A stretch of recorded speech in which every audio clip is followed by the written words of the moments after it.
Tendons اور ligaments.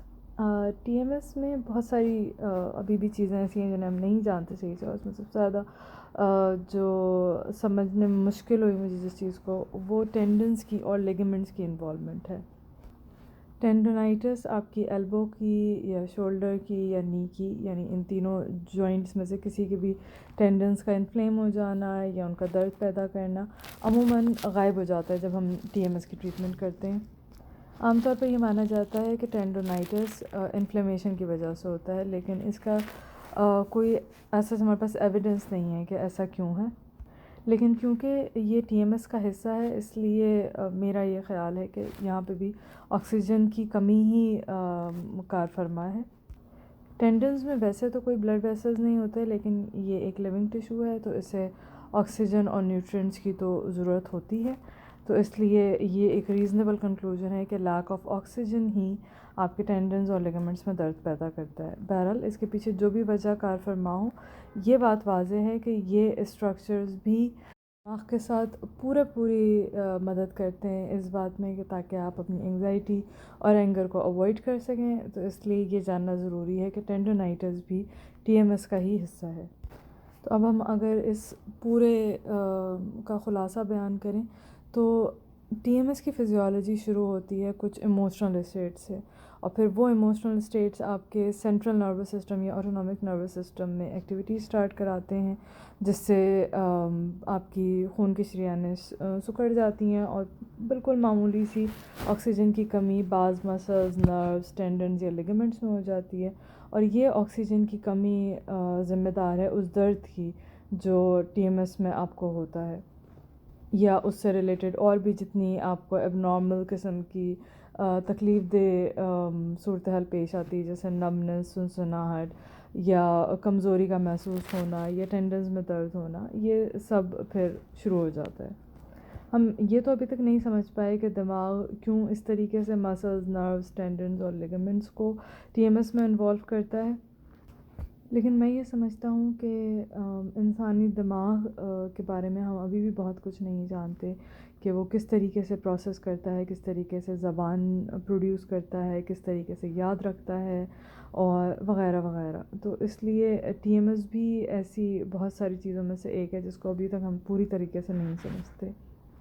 Theoretically یا academically speaking تو شاید ٹی ایم ایس کی فزیولوجی سمجھنا ضروری ہو، لیکن جہاں تک علاج کی بات ہے تو اس ڈس آرڈر کو روکنے کے لیے یا اس کے علاج کے لیے ضروری ہے کہ ہمیں اس کی اصل وجہ پتہ ہو.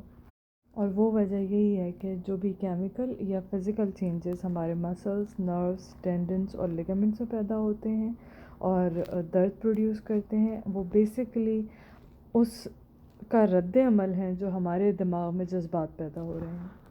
کہ آگے چل کے میں یہ بھی ثابت کروں گا کہ اگر ہم بہت زیادہ ٹی ایم ایس کی فزیولوجی پہ یا اس کے سمٹمز پہ توجہ دیں تو وہ کاؤنٹر پروڈکٹیو ہوتا ہے، بلکہ اس سے مسئلہ حل ہونے کے بجائے مسئلہ اور زیادہ بڑھ جاتا ہے. تو آئیے اب ہم بات کرتے ہیں ٹریٹمنٹ کے بارے میں. سب سے پہلے میں آپ کو اس کی ارلی ہسٹری بتاتا ہوں. میں پچھلے 17 سال میں جو میں نے ٹی ایم ایس کی ٹریٹمنٹ کی ہے اس میں میرا ایک کلیئر کٹ کانسیپٹ تھا کہ پین کی جو بھی علامات ظاہر ہو رہی ہیں وہ آپ کے دماغ اور باڈی کے انٹریکشن کی وجہ سے پیدا ہو رہی ہیں. جب مجھے یہ بات سمجھ آئی تو پھر میرا آٹومیٹک ریئیکشن یہ تھا کہ میں نے اپنے مریضوں کو بتانا شروع کر دیا کہ بھائی یہ آپ کے دماغ اور باڈی کی بیسیکلی انٹریکشن کی وجہ سے ہے. اور ساتھ ہی ساتھ میں نے اپنے پیشنٹس کو فزیکل تھیراپی بھی بتائی، جیسا کہ میں ہمیشہ بتایا کرتا تھا. میری وجہ یہ تھی کہ ایسی تھیراپی سے کوئی حرج تو نہیں ہو سکتا، کیونکہ میرا یہ خیال تھا کہ بھئی آکسیجن کی کمی کی وجہ سے یہ سمٹمز پیدا ہو رہے ہیں، تو پھر جو بھی میں ان کو فزیکل تھیراپی بتا رہا ہوں تو یہ بھی ان کو فائدہ مند ہی ہونی چاہیے، کیونکہ اس سے بلڈ کا دورانیہ بڑھے گا. جب خون کا دورانیہ بہتر ہوگا تو آکسیجن کی کمی دور ہو جائے گی. لیکن جیسے جیسے وقت گزرتا گیا ایک بہت انٹرسٹنگ بات سامنے آئی. میں نے یہ دیکھا کہ جو بھی پیشنٹس ٹھیک ہوئے انہوں نے یہ مان لیا تھا کہ ان کا درد ایموشنل فیکٹرز کی وجہ سے ہو رہا ہے. دوسری طرف پہ وہ پیشنٹس تھے جو بالکل ٹھیک تو نہیں ہوئے لیکن امپروومنٹ آ گئی ان کے سمٹمز میں. یہ وہ لوگ تھے جنہوں نے اس آئیڈیا کے بارے میں ان کو ابھی بھی کچھ شک و شبہات تھے، لیکن جب ان کی فزیکل تھیراپی میں نے کرائی تو اس میں ان کا ٹریٹمنٹ کا رزلٹ بہت اچھا رہا. تو اس سے یہ پتہ لگا کہ بعض فزیکل تھیراپی جو ہیں وہ دوسروں سے زیادہ سکسیزفل ہیں. اور پھر میں نے 2 کنکلوژن نکالے اس بات سے. سب سے امپورٹنٹ بات یہ ہے ریکوری میں کہ مریض کو یہ پتہ ہونا چاہیے کہ ہو کیا رہا ہے.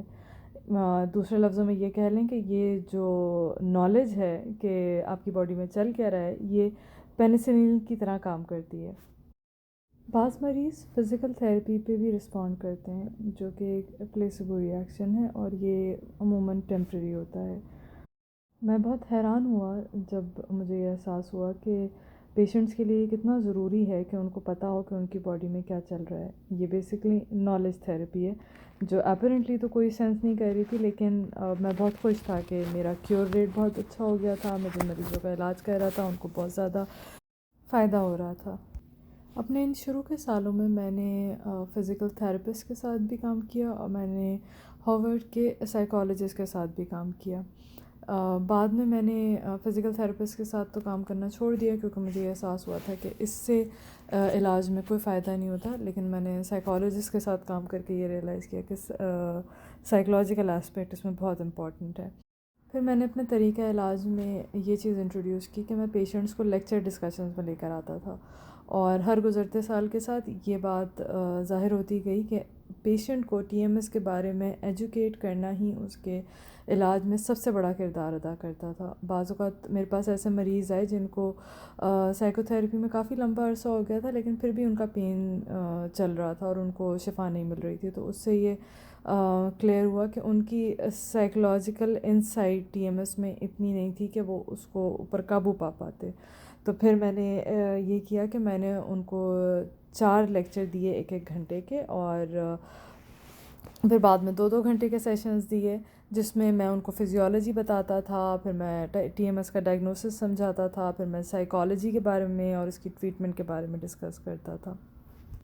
اور ان لیکچرز دینے کی وجہ یہ تھی کہ اگر یہ جاننا مریض کے لیے بہت ضروری ہے کہ ٹی ایم ایس کیا ہے اور صرف اس کے بارے میں جاننے سے مریض کو ریکوری مل سکتی ہے، تو پھر دوسرے ہاتھ پہ اس کے لیے یہ بھی بہت ضروری ہے کہ اس کو پتہ ہو کہ اس میں کوئی اسٹرکچرل خرابی نہیں ہے اور اس کو صرف ٹی ایم ایس ہے.